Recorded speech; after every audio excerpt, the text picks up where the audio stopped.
What is up guys, welcome back to another video. Di video ini, saya mau share sedikit informasi tentang battery health iPhone saya. iPhone 11 Pro saya sudah hampir 1 tahun ya, bulan depan sudah setahun. Dan battery health di iPhone saya masih di angka 95%. Lumayan oke juga sih. Jadi, kira-kira apa yang harus kalian lakukan untuk mempertahankan battery health di iPhone? Saya akan share beberapa tips supaya battery health di iPhone kalian tidak cepat turun. Stay tuned on this video. Nah, kalian harus tahu kalau baterai itu ujung-ujungnya pasti akan degrade ya. Kesehatan baterai yang sekarang sudah pasti tidak setahan atau sebagus yang di 1 tahun yang lalu. So, kalian jangan expect battery health kalian masih bisa tetap stay di 100% setelah pemakaian 1 atau 2 tahun. Sebelum saya mulai, saya mau share kira-kira pemakaian iPhone 11 Pro saya di sehari-hari. Pemakaian saya termasuk sangat simple. Kalau hari kerja, kadang buka lagu selama setengah hari, kadang full day juga. Pas jam kerja juga agak jarang pegang-pegang HP ya. Cuman kadang lagi istirahat dan browsing Instagram sebentar. Dan pas pulang kerja, saya paling browsing Instagram, nonton video YouTube atau Netflix, dan baca-baca Twitter. Saya jarang banget main game, tapi kadang ada main game NBA 2K juga sih. Tiap malam sebelum tidur, kira-kira baterai saya sisa sekitar 50%. Dan itu karena saya pakai iOS 14 beta. Kalau dulu pas masih pakai iOS 13.5, baterai saya kira-kira sisa sekitaran 60% setelah pemakaian 1 hari. Kalau weekend saya bisa dibilang lebih aktif pakai iPhone saya. Lebih sering browsing dan juga kadang edit-edit video untuk keperluan YouTube. Biasanya weekend, baterai saya kira-kira sisa 30%, kadang juga pernah sisa 20%. Dan jarang banget saya perlu cas HP 2 kali sehari dalam setahun ini. Kecuali travel ya guys. Kalau travel kan kita pasti sering ceprek foto dan video. Lebih sering posting Insta Stories dan lebih aktif pakai iPhone.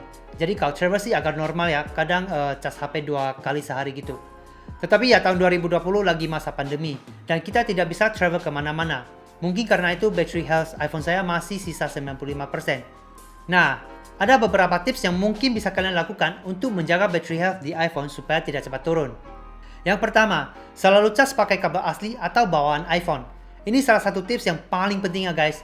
Kalian jangan pakai kabel charger yang nggak original ataupun yang murahan. Kabel yang murahan bukan cuma gampang putus dan rusak, tetapi juga bisa menyebabkan baterai iPhone kita rusak karena daya yang tidak stabil. Kalau kalian tidak pengen beli kabel yang merek Apple, kalian bisa juga cari merek-merek yang sudah terkenal seperti Belkin atau Mophie. Jadi guys, beli kabel yang asli saja, walaupun agak mahal, tetapi aman.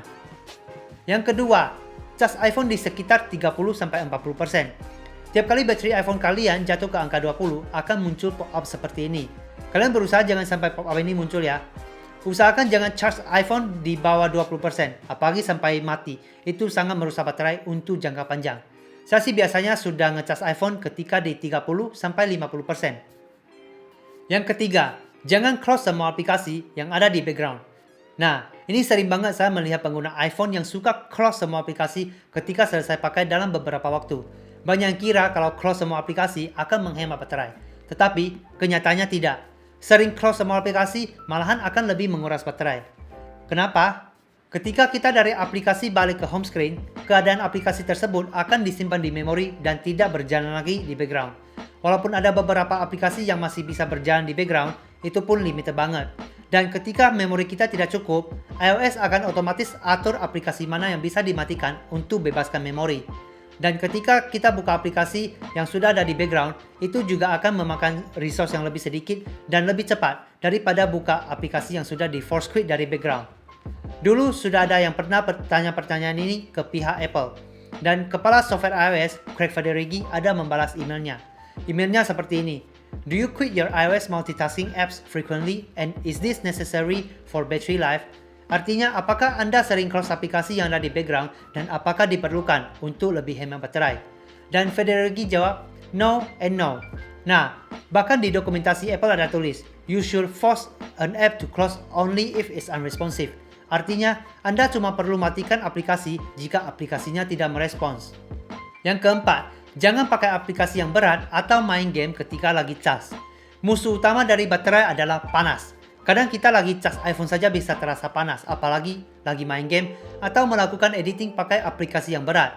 Jadi jangan biarkan iPhone kalian dalam kondisi panas terus-menerus, karena akan merusak baterai. Ada bagusnya juga kalau kalian lepaskan casing ketika lagi cas, dan hindari iPhone kalian terkena cahaya matahari dalam waktu yang lama. Yang kelima, charge overnight.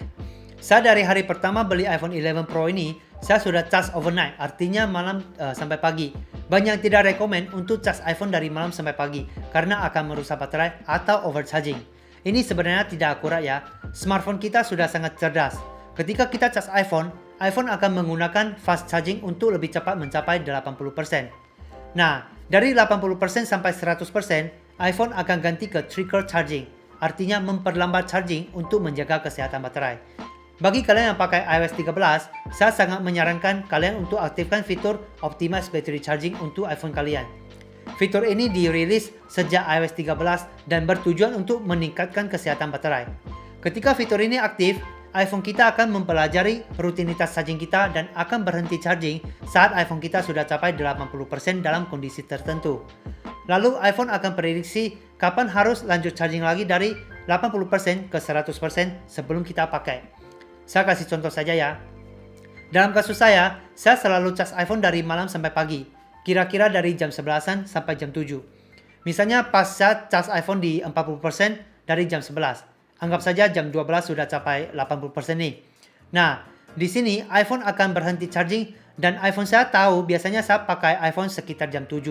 Jadi kira-kira jam 3-an iPhone saya akan mulai ngecas lagi dari 80% sampai penuh supaya paginya sudah ready untuk dipakai. Kalian bisa aktifkan fitur ini dengan ke settings, battery health, turn on optimize battery charging. Setelah fitur ini diaktifkan, kalian perlu tunggu iOS untuk mempelajari rutinitas kalian dulu ya. Punya saya kemarin sih kira-kira 3 bulan baru beneran diaktifkan. Ada yang lebih cepat, ada yang lebih lambat. Itu semua tergantung cara pemakaian kita. Kalau kalian ke settingan battery dan lihat chart seperti ini, itu berarti optimize battery charging sudah aktif ya. Kalau punya kalian tidak ada jeda, kalian tunggu aja lagi, soalnya memang gak ada cara lain untuk aktifkan fitur ini secara manual. Bagi pengguna iPhone 11 Pro, charger bawahnya itu 18 watt ya, jadi sudah support fast charging. Tapi saya sarankan untuk pakai charger yang 5 watt kalau mau charge overnight, supaya charge-nya lebih lambat. Saya hanya pakai charger yang 18 watt ketika saya lagi buru-buru atau tidak lagi berencana untuk charge overnight. Begitu saja dengan video ini, semoga bermanfaat. Apakah kalian sering charge overnight juga? Atau kalian masih takut baterai kalian bakal rusak kalau charge overnight? Battery health kalian sisa berapa persen setelah pemakaian 1 tahun? Ayo bagi pengalaman kalian di kolom komentar. Jangan lupa like video ini dan share ke teman kalian yang pakai iPhone. Dan jangan lupa subscribe ya guys. See you in my next video. Peace!